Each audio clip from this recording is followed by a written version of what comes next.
Your Invisible Power by Genevieve Behrend. Suggestions as to how to pray or ask, believing you have already received. Scientific thinking, positive thought. Suggestions for practical application. Try, through careful, positive, enthusiastic, though not strenuous, thought, to realize that the indescribable, invisible substance of life fills all space, that its nature is intelligent, plastic, subjective substance. 5 o'clock in the morning is the best time to go into this sort of meditation.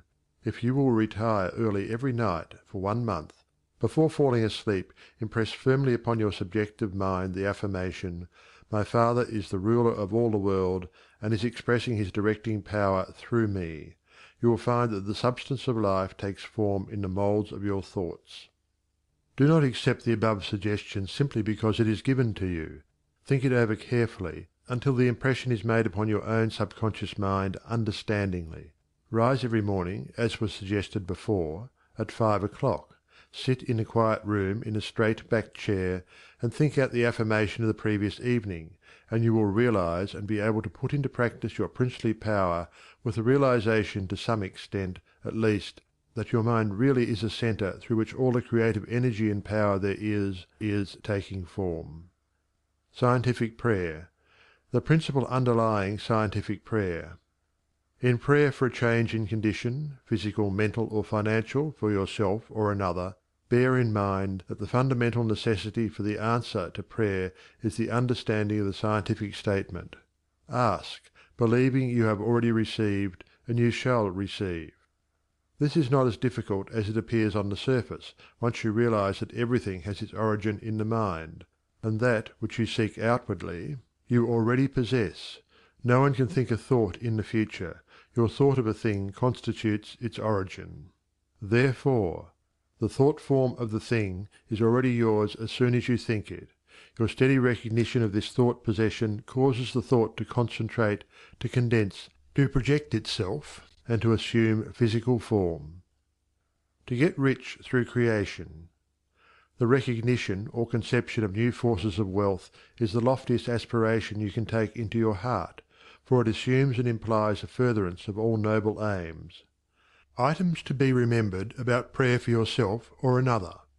Remember that that which you call treatment or prayer is not, in any sense, hypnotism. It should never be your endeavor to take possession of the mind of another. Remember that it should never be your intention to make yourself believe that which you know to be untrue. You are simply thinking into God or First Cause with the understanding that, if a thing is true at all, there is a way in which it is true throughout the universe. Remember that the power of thought works by absolutely scientific principles. These principles are expressed in the language of the statement, "As a man thinketh in his heart, so is he." This statement contains a world of wisdom, but man's steady recognition and careful application of the statement itself is required to bring it into practical use.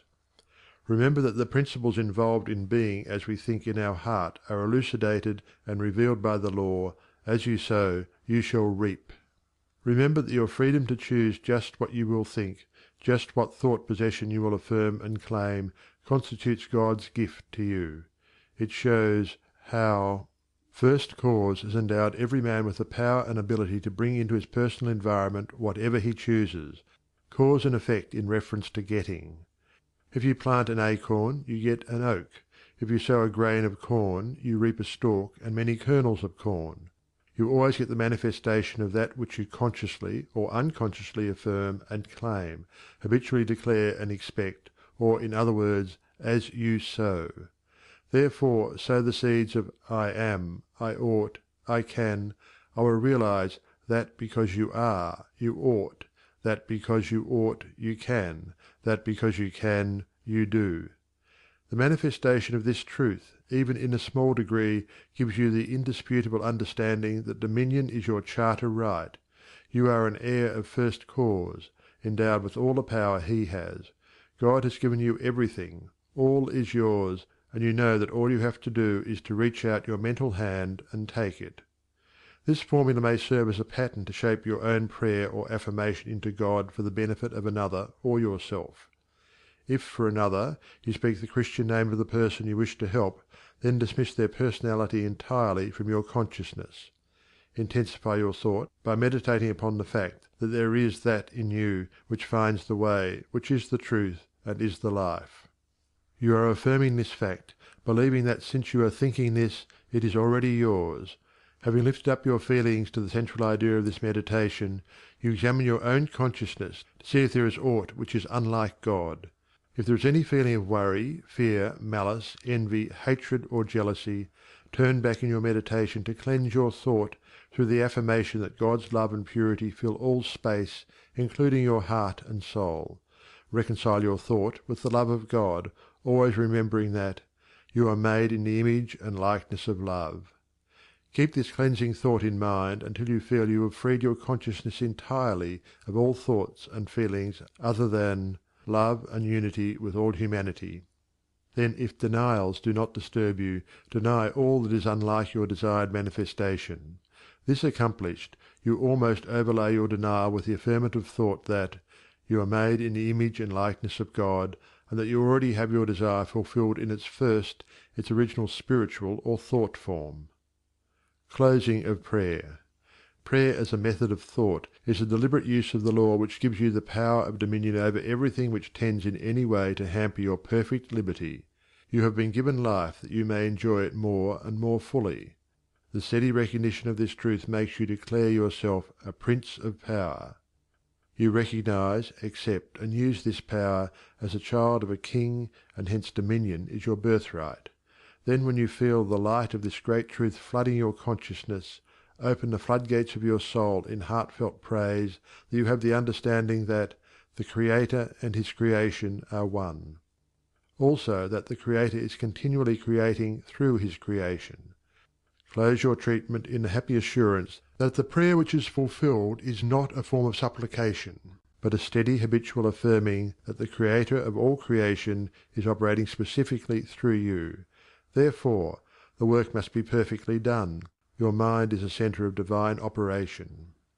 Hints for application and practice. For every 5 minutes given to reading and study of the theories of mental science, spend 15 minutes in the use and application of the knowledge acquired. 1. Spend 1 minute in every 24 hours in conscientiously thinking over the specification that must be observed in order to have your prayers answered. 2. Practice the steady recognition of desirable thought possession for 2 periods of 15 minutes each every day. Not only time yourself each period to see how long you can keep a given conception before your mental vision, but also keep a written record of the vividness with which you experience your mental image. Remember that your mental senses are just as varied and trainable as your physical ones. 3.